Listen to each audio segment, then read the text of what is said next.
ஆனால் இன்றைக்கு அரசியல் கருத்துக்கள் நமக்குள் இருந்தாலும் எனக்கு முன்பு பேசிய சட்டமன்ற உறுப்பினர்களுடைய உரையிலிருந்து என்னுடைய விளக்கத்தை நான் தொடர்கிறேன். எனக்கு முன்பு பேசிய சட்டமன்ற உறுப்பினர்கள் வரலாற்றை முன்னாடியே சொல்லிட்டாங்க. அதில் முதலில் பிஜேபியோடைய எம்எல்ஏ அவர்கள் சகோதரர், ஏன் இந்த அவசரம்? உள்ளாட்சி நிர்வாகத்தில் சட்டமன்றத்தில் நிர்வாக ரீதியாக மாற்றப்படும் பொழுது ஏன் பாராளுமன்றத்தில் மாற்றப்பட வேண்டும் என்று கேட்டார். அமெரிக்கா இந்த உலகத்தில் ஜனநாயகத்தில் 2 ஜனநாயகம் மிகப்பெரியது என்று வரலாற்று ஆசிரியர்கள் சொல்வார்கள். ஒன்று அமெரிக்க ஜனநாயகம், மற்றொன்று இந்திய ஜனநாயகம். அமெரிக்க ஜனநாயகத்தை கட்டிக்காத்த திரு ஆப்ரஹாம் லிங்கன் ஆகட்டும், அவருடைய பார்வையிலும் சரி, அமெரிக்காவுடைய வளர்ச்சி, இந்த உலகத்தில் பொருளாதாரத்தில் நம்பர் 1 கண்ட்ரி அமெரிக்கா, அங்கு மக்கள் தொகையின் அடிப்படையில் பாராளுமன்ற உறுப்பினர்களுடைய விகிதாச்சாரத்தை உருவாக்கவில்லை. 20 கோடியிலிருந்து 50 கோடி 60 கோடி ஆனாலும் இன்னைக்கு வரைக்கும் அதே பாராளுமன்ற உறுப்பினர்கள் தான் இருக்கிறாங்க. பாராளுமன்ற உறுப்பினர்களுடைய பணி வேறு, சட்டமன்ற உறுப்பினர்களுடைய பணி வேறு, உள்ளாட்சி பிரதிநிதிகளுடைய பணி வேறு. தேமுதிகவுடைய சகோதரி அவர்களும் இதை குறிப்பிட்டார்கள். 50% இன்கிரீஸ் ஆகும் பொழுது நமக்கு பலன் தானே அப்படின்னு. கிடையாது. 5-6 வட மாநிலங்கள் சேர்ந்தால் ஒரு பிரதம மந்திரியை உருவாக்க முடியும் என்கின்ற நிலை இன்றைய வரையும் இருந்துட்டு இருக்கு. அதை மாற்றப்பட வேண்டும்.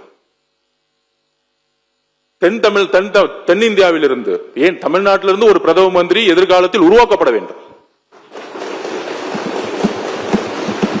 அதிகாரம்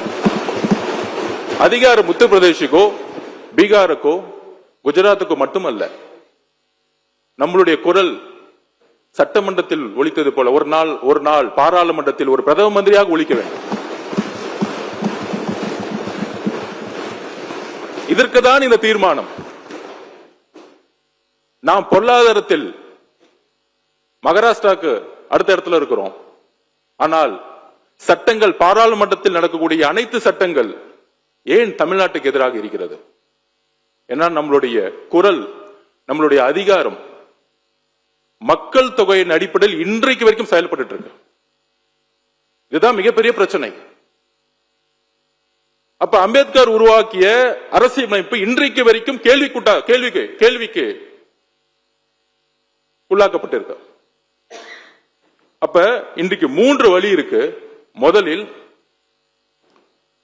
மக்கள் தொகையின் அடிப்படையில் பாராளுமன்ற உறுப்பினர்களை உயர்த்த நினைத்தார்கள்.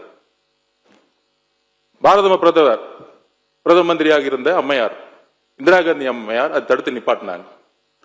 அதற்கப்புறம் பிஜேபி ஒரு சகோதரர்கள் சொல்லுகிறேன், உங்களுடைய பிரதமர் வாஜ்பாய் அவர்களும் அதை தடுத்து நிப்பாட்டினார். அந்த ஜனநாயகத்தை நாங்கள் மதிக்கிறோம். இங்கு காங்கிரஸ் பிஜேபி என்பது அல்ல. இன்றைய தீர்மானம் காங்கிரஸ் பிஜேபி என்பது அல்ல.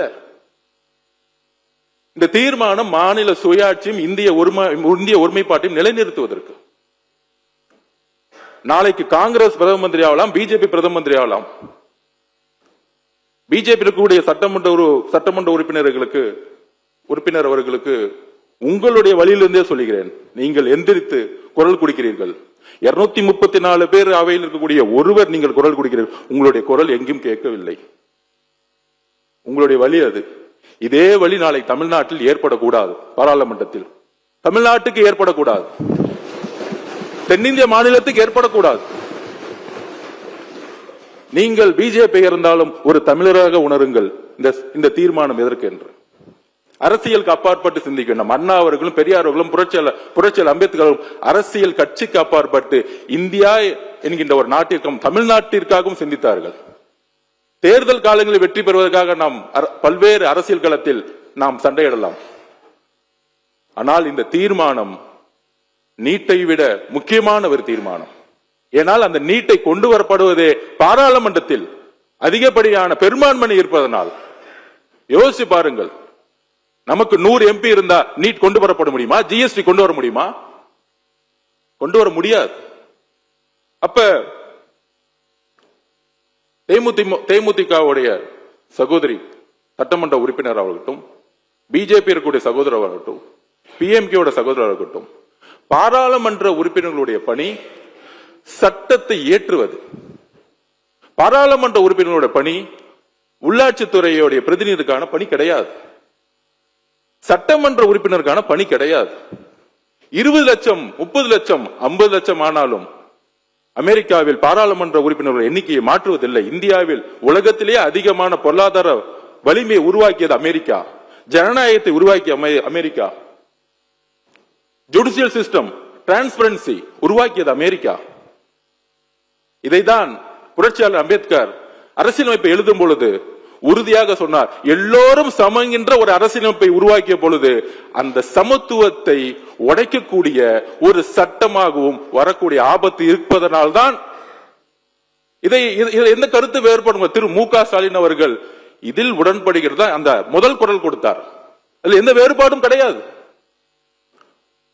அதில் நாங்கள் ஆதரிக்கிறோம்.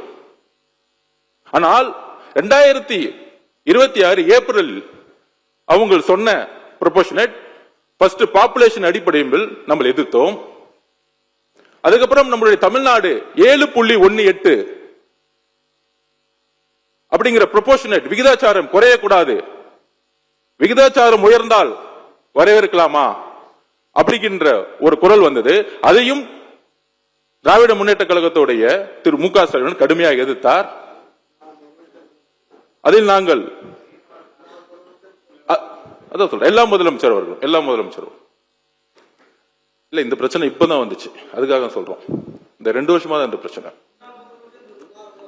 ஓகே, முன்னாள் முதலமைச்சர் அவர்கள் திரு மு க ஸ்டாலின் அவர்கள் கடுமையாக எதிர்த்தார், திமுக எதிர்த்தது.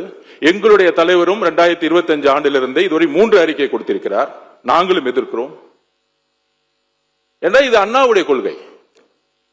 அப்படி இருக்கும் பொழுது இப்பொழுது ஏன் இந்த பிரச்சனை அப்படின்னா, புதிதாக ஒரு பிரச்சனை 50% மாநிலங்களுக்கு கொடுக்கலாம் அப்படிங்கிற ஒரு கருத்து வருது. அந்த 50% இந்தியாவில் உள்ள எல்லா மாநிலங்களுக்கும் கொடுக்கப்பட்டால் பாராளுமன்ற உறுப்பினருடைய பிரதிநிதித்துவம் அதிகமாவதே, தமிழ்நாட்டுக்கு அதிகமாவதே